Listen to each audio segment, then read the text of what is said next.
Hey guys, welcome back to my channel. It's your girl, the Brooke Ashley, and today we are here to quickly discuss the foolishness that went down on Instagram Live with Jennie Nguyen.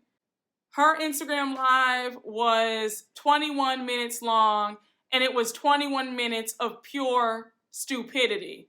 And I don't know what was going on with the sound, but she had her mic turned down so low, I could barely hear a word that she was saying. The funniest part of it all was Jennie was in her living room with her token black friend by her side to show that she isn't a racist and she actually is a good and kind person. I don't want to put anyone in that situation because I don't promote violence. I understand that Black people suffer a lot and went through a lot and dealt with a lot. More than any race on this planet, you have done nothing wrong to deserve pulling over, getting a speed ticket, and end up risking your life. Police brutality is a very, very big topic.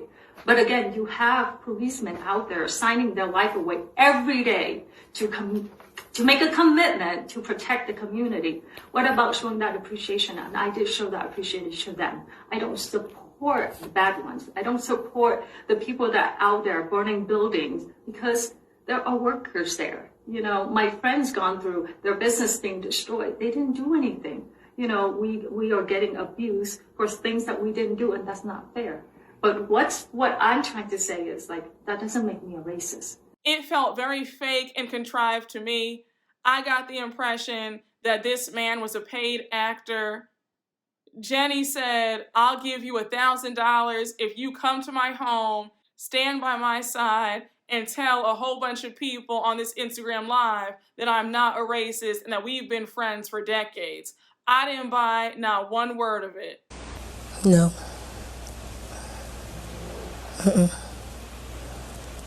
And I was screaming at how her friend was looking at all the comments and he was getting upset, all of you guys calling us names and saying all this stuff about Jennie. It takes a strong person to own up to their wrongdoing. I was like, if you don't be quiet.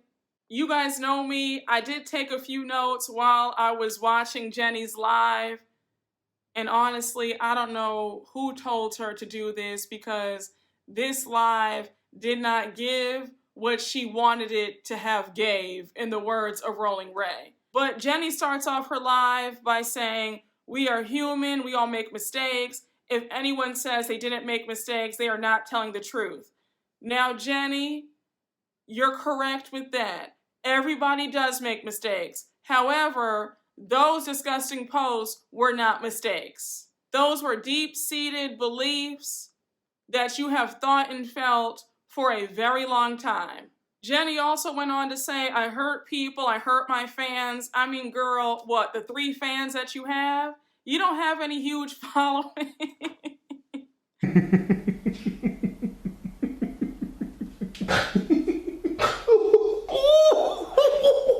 She also says, I'm taking ownership, I'm adapting and learning, and making sure that my kids don't make the same mistake. A quick side note, quite a few of you guys let me know that you felt like Jennie's daughter might have been saying something else when she made that joke earlier on in this season about we get A's because we're Asian, not Bijan. And a lot of you guys felt some sort of way, like maybe she's heard some stuff at home and that's why she said that, like it wasn't an innocent joke. Since she's a child, I want to give her the benefit of the doubt that she didn't mean any harm by it. And I hope that Jennie and Dewey are teaching their kids from what they're seeing happening to their mom that racism is unacceptable. So now her good Black friend jumps into her defense and he's going on about how we can't throw Jennie out or cancel her. And on top of that, these posts were from 2020. I'm like, what does that have to do with anything?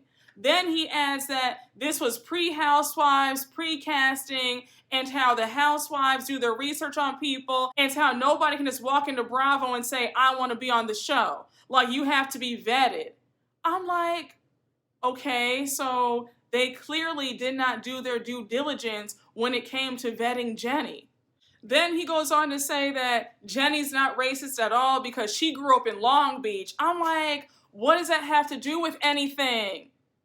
Do you know how many people of other races have grown up around black people all their lives and they still do not like black people? Then her friend goes on about how Jennie had a black CFO when she had her company. I think she owned some medical spas or whatever she said she owned earlier this season. But he says, obviously, she's not racist because she wouldn't hire a black CFO. I also found it comical how they kept saying, we've been friends for years, but they both couldn't say how many years they'd been friends. I know how many years I've been friends with my friends. I know I've been friends with one friend for 5 years, 6 years, 7 years. Like, the fact that they both couldn't give us a number was also very telling. Then her friend goes on to say that Jennie is a great person and she has a lot of people supporting her. I said, you do? Then her friend brings up the fact that Jennie has been fired from the show, and he says, it's okay, Jennie. You have a lot of great stuff coming up anyway, so you don't need the show. I said, we don't have to lie now. Jennie also decides to address her anger management issues in this live. And she says that when she made that comment in this past episode about cracking her husband's ribs, she says that that incident was years ago. They had gotten into some heated argument and she threw something at him and cracked his ribs.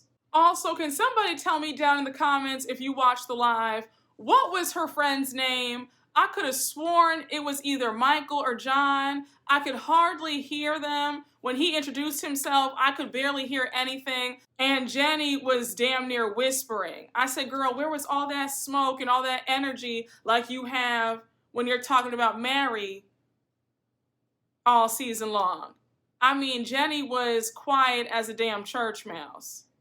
Y'all, not a whole lot was said. It was really just Jennie's friend defending her and reiterating how she's a great person, she's not racist, she's from Long Beach, how he loves her, he's going to stick by her side, and Jennie just saying that she's going to educate herself and she's owning up to her mistakes. Again, Jennie could have kept this live. She said a whole lot of nothing. I saw that Meredith Marks came into the live too to see what all the foolishness was about.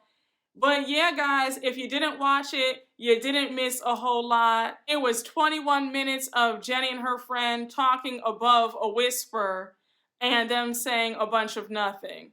But again, good riddance to Jennie. I'm glad that Bravo did the right thing. Jennie, you will not be missed. I hope that you enjoyed your last 15 minutes of fame and notoriety because it's over.